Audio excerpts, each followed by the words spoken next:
Hi friends, ഇന്ന് ഞാൻ ചക്ക ഉണ്ണിയപ്പമാണ് ഉണ്ടാക്കാൻ പോകുന്നത്, അല്ലെങ്കിൽ ചക്ക കുഴിയപ്പം. അപ്പോൾ ഞങ്ങൾ കുഴിയപ്പം എന്നാണ് കേട്ടോ പറയുന്നത്, കുഴിയിൽ ഒഴിച്ചിട്ടുണ്ടാക്കുന്നില്ല. അപ്പോൾ അതിന് കുഴിയപ്പം എന്നാണ് പറയുന്നത്. അപ്പോൾ ഈ കുഴിയപ്പം നല്ല സോഫ്റ്റ് ആയിട്ടുള്ള കുഴിയപ്പമാണ്. അപ്പോൾ അതെങ്ങനെ ഉണ്ടാക്കിയെടുക്കുന്നതെന്ന് നോക്കാം. അതിനായിട്ട് ആദ്യം തന്നെ ഒരു ബൗളിലേക്ക് 1 കപ്പ് പച്ചരി ഇട്ട് കൊടുക്കാം. ഞാനിപ്പോൾ വളരെ കുറച്ച് ക്വാണ്ടിറ്റി മാത്രമേ കുഴിയപ്പം ഉണ്ടാക്കുന്നുള്ളൂ. നിങ്ങൾ ഇതിനും കൂടുതൽ ഉണ്ടാക്കുന്നുണ്ടെന്നുണ്ടെങ്കിൽ ഓരോ ഇൻഗ്രീഡിയൻറ്റും അതിനനുസരിച്ച് കൂട്ടിയെടുക്കണം കേട്ടോ. അപ്പോൾ 1 കപ്പ് പച്ചരി ഞാനൊരു ബൗളിലേക്ക് ഇട്ട് കൊടുത്തിട്ടുണ്ട്. ഇനി അതിലേക്ക് വെള്ളം ഒഴിച്ച് കൊടുത്ത് 2-3 പ്രാവശ്യമായിട്ട് നമുക്കതൊന്ന് കഴുകി വെള്ളം വാർത്തെടുക്കാം. അപ്പോൾ ഞാൻ അവിടെ പച്ചരി കഴുകി വെള്ളം വാർത്തെടുത്ത് വെച്ചിട്ടുണ്ട്. ഇനി ഇതിന് മുകളിൽ നിൽക്കത്തക്ക വിധത്തിൽ വെള്ളം ഒഴിച്ച് ഒരു 3 മണിക്കൂർ നമുക്കിത് കുതിരാനായിട്ട് മാറ്റി വയ്ക്കാം. അപ്പോൾ ആ സമയം കൊണ്ട് ഇതിലേക്ക് ജാഗ്രി സിറപ്പ് നമുക്ക് തയ്യാറാക്കിയെടുക്കാം കേട്ടോ. അപ്പോൾ അതിനായിട്ട് 1/2 കപ്പ് ജാഗ്രി പൗഡറിലേക്ക് 2 ടേബിൾ സ്പൂൺ വെള്ളം ഒഴിച്ച് ലോ ഫ്ലെയിമിൽ തീ വെച്ച് നമുക്കതൊന്ന് മെൽറ്റ് ചെയ്തെടുക്കണം. അപ്പോൾ ഞാനിവിടെ ഡബിൾ ഹോഴ്സിൻ്റെ ജാഗ്രി പൗഡറാണ് എടുത്തിട്ടുള്ളത്. നമ്മൾ ശർക്കരയുടെ അച്ചൊക്കെ എടുക്കുമ്പോൾ എന്ന് പറഞ്ഞിട്ടുണ്ടെങ്കിൽ ചിലപ്പോൾ ചില അച്ച് അത്ര കളർ ഉണ്ടാവില്ല, അല്ലെങ്കിൽ അത് ചുരണ്ടെടുക്കാനും കുത്തി ചതയ്ക്കാനൊക്കെ കുറച്ച് സമയം പോകും. ഡബിൾ ഹോഴ്സിൻ്റെ ജാഗ്രി പൗഡർ എന്ന് പറയുന്നത് നല്ല ജാഗ്രി പൗഡറാണ്, നമുക്ക് നല്ല കളറൊക്കെയുള്ള ജാഗ്രി പൗഡറാണ്. അതുപോലെ അതിൽ കരടോ സംഭവങ്ങളൊന്നുമില്ല, നല്ല ജാഗ്രി പൗഡറാണ് കേട്ടോ. അപ്പോൾ നമ്മുടെ ജാഗ്രിയൊക്കെ നന്നായിട്ട് മെൽറ്റായി വന്നിട്ടുണ്ട്. ഇനി അതിലേക്ക് ഏലക്കായ 2 എണ്ണത്തിൻ്റെ കുരു നമ്മൾ പൊട്ടിച്ചിട്ട് കൊടുത്ത് നല്ലൊരു ഫ്ലേവറിന് വേണ്ടിയിട്ട് ഇനി നമുക്കതൊന്ന് തണുക്കാനായിട്ട് മാറ്റി വയ്ക്കാം. അതിനുശേഷം ഒരു 3 മണിക്കൂർ കഴിഞ്ഞപ്പോഴേക്കും നമ്മുടെ പച്ചരിയൊക്കെ നല്ലതുപോലെ കുതിർന്ന് വന്നിട്ടുണ്ട്. ഇനി നമുക്ക് ആ വെള്ളം ഒന്ന് വാർത്തെടുക്കാം. പിന്നെ വേണ്ടത് നമ്മുടെ മെയിൻ ഇൻഗ്രീഡിയൻ്റ് ആയിട്ടുള്ള ചക്കയാണ്, നല്ല പഴുത്ത ചക്ക. 1/2 കപ്പ് ചക്ക ഞാൻ ചെറിയതായിട്ട് ഇങ്ങനെ മുറിച്ചെടുത്തിട്ട് വെച്ചിട്ടുണ്ട് കേട്ടോ. ഇനി നമുക്ക് കുതിർന്ന് വന്നിട്ടുള്ള പച്ചരി ഒരു മിക്സിയുടെ ജാറിലേക്ക് ഇട്ട് കൊടുക്കാം. അതോടൊപ്പം തന്നെ നമ്മുടെ ചക്കയും ചെറിയ പീസുകളായി കട്ട് ചെയ്തിട്ട് ചേർത്ത് കൊടുക്കാം. അപ്പോൾ 1/2 കപ്പാണ് ഞാൻ ഇതിലേക്ക് ചേർത്ത് കൊടുത്തിട്ടുള്ളത്. 1 കപ്പ് പച്ചരിയിലേക്ക് 1/2 കപ്പ് നമ്മളിങ്ങനെ ചെറിയതായിട്ട് കട്ട് ചെയ്തിട്ടുള്ള ചക്ക ചേർത്ത് കൊടുക്കുകയാണ്. പിന്നെ വേണ്ടത് നമ്മൾ റെഡിയാക്കി വെച്ചിട്ടുള്ള തണുത്തിട്ടുള്ള ജാഗറി സിറപ്പ്. ചൂടോട് കൂടിയിട്ടല്ല, തണുത്തിട്ടാണ് നമ്മൾ ചേർത്ത് കൊടുക്കുന്നത്. നന്നായിട്ട് ചൂടാറിയതിന് ശേഷം ഒരു 2 ടേബിൾ സ്പൂണോളം ജാഗറി സിറപ്പ് നമ്മൾ ഇതിലേക്ക് മിക്സിയുടെ ജാറിലേക്ക് ഒഴിച്ചു കൊടുത്തിട്ട് നല്ലതുപോലെ നല്ല സ്മൂത്തായിട്ട് നമുക്കതൊന്ന് അരച്ചെടുക്കാം. അപ്പോൾ ഇതാ ഞാൻ ഇവിടെ പച്ചരിയൊക്കെ നല്ലതുപോലെ പച്ചരിയും ചക്കയൊക്കെ നന്നായിട്ട് അരച്ചെടുത്തിട്ടുണ്ട്. കണ്ടില്ലേ, കട്ടയായിട്ട് കിടക്കുന്നൊന്നുമില്ല. ഇനി നമുക്ക് ഇതിലേക്ക് ബാക്കിയുള്ള ശർക്കര നീരും കൂടി നമ്മുടെ ജാഗറി സിറപ്പ് കൂടി ഒഴിച്ച് നന്നായിട്ട് ഒന്നുകൂടി അരച്ചെടുക്കാം കേട്ടോ. അപ്പോൾ ആ ജാഗറി സിറപ്പ് മുഴുവനായിട്ട് ഞാനിതിലേക്ക് ഒഴിച്ചു കൊടുക്കുന്നുണ്ട്. ജാഗറി നല്ല കളർ ഉണ്ടെങ്കിലാണ് നമ്മുടെ ഉണ്ണിയപ്പവും കാണാൻ, അല്ലെങ്കിൽ നമ്മുടെ കുഴിയപ്പം കാണാനായിട്ട് നല്ല ഭംഗി ഉണ്ടായിരിക്കുമല്ലോ. ഡബിൾ ഹോഴ്സിൻ്റെ ജാഗറി പൗഡർ നല്ല കളറുള്ള ജാഗറി പൗഡറാണ്. അപ്പോൾ ഈ ഒരു ജാഗ്രി പൗഡർ തന്നെ വാങ്ങി ഉണ്ടാക്കണമെന്നല്ല, നല്ല കളറുള്ള ശർക്കര എടുക്കാനായിട്ട് ശ്രദ്ധിക്കുക.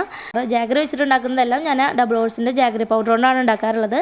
അപ്പോൾ ഇത് കാണുമ്പോൾ പലരും ചിലപ്പോൾ കമൻറ്റ് ബോക്സിലൂടെ കമൻറ്റ് ചെയ്ത് പെയ്ഡ് പ്രൊമോഷനാണ്, അത് അവർ പറഞ്ഞിട്ട് ചെയ്യിപ്പിക്കുന്നതാണെന്നൊക്കെ. പക്ഷെ അങ്ങനെയൊന്നുമല്ല, ഞാൻ സ്ഥിരം യൂസ് ചെയ്തിട്ട് എനിക്ക് ഇഷ്ടപ്പെട്ടത് കൊണ്ട് പറഞ്ഞു എന്നേ ഉള്ളൂ.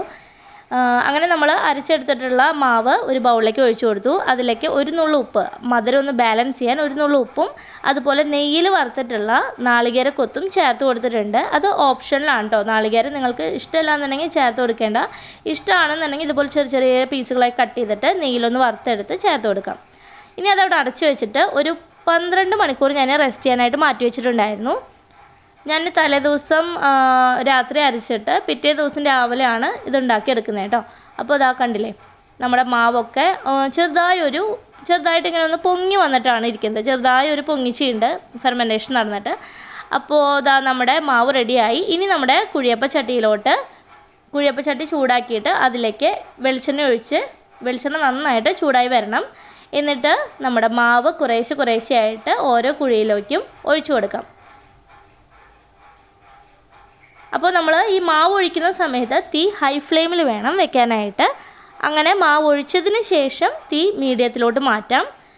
കാരണം ഫുൾ ടൈം നമ്മൾ ഹൈ ഫ്ലെയിമിൽ തന്നെ വെച്ച് കഴിഞ്ഞ് കഴിഞ്ഞാൽ നമ്മൾ ഉണ്ണിയപ്പമൊക്കെ കരിഞ്ഞു പോകും. അതുകൊണ്ട് മീഡിയം ഫ്ലെയിമിലിട്ടിട്ട് വേണം പിന്നീട് കുക്ക് ചെയ്യാനായിട്ട്. അങ്ങനെ നമ്മുടെ കുഴിയപ്പത്തിൻ്റെ ഒരു സൈഡ് നല്ലൊരു കളർ ആയിട്ടുണ്ട്. അപ്പോൾ നമുക്കത് തിരിച്ചിട്ട് കൊടുക്കാം കേട്ടോ. അപ്പോൾ ഞാനൊരു കത്തിയും അതുപോലെ ഒരു സ്പൂണൊക്കെ വെച്ചിട്ട് ഇതുപോലെ ഇങ്ങനെ തിരിച്ചിട്ട് കൊടുക്കുന്നുണ്ട്. എല്ലാതും തിരിച്ചിട്ട് കൊടുക്കുകയാണ്. നമ്മൾ ഒത്തിരി ആ കുഴിയുടെ പകുതിയേക്കാൾ കൂടുതൽ മാവ് ഒഴിക്കുമ്പോഴാണ് അതിങ്ങനെ പൊട്ടി ഇങ്ങനെ കുറച്ച് മാവ് പുറത്തേക്കൊക്കെ വരുന്നത് കേട്ടോ. അപ്പോൾ അത് നിങ്ങളൊന്ന് ശ്രദ്ധിച്ചിട്ട് ഒഴിക്കുക. ഞാനിപ്പോൾ ഒഴിച്ചപ്പോൾ കുറച്ചൊക്കെ ഇങ്ങനെ പൊട്ടിയിട്ട് വന്നായിരുന്നു.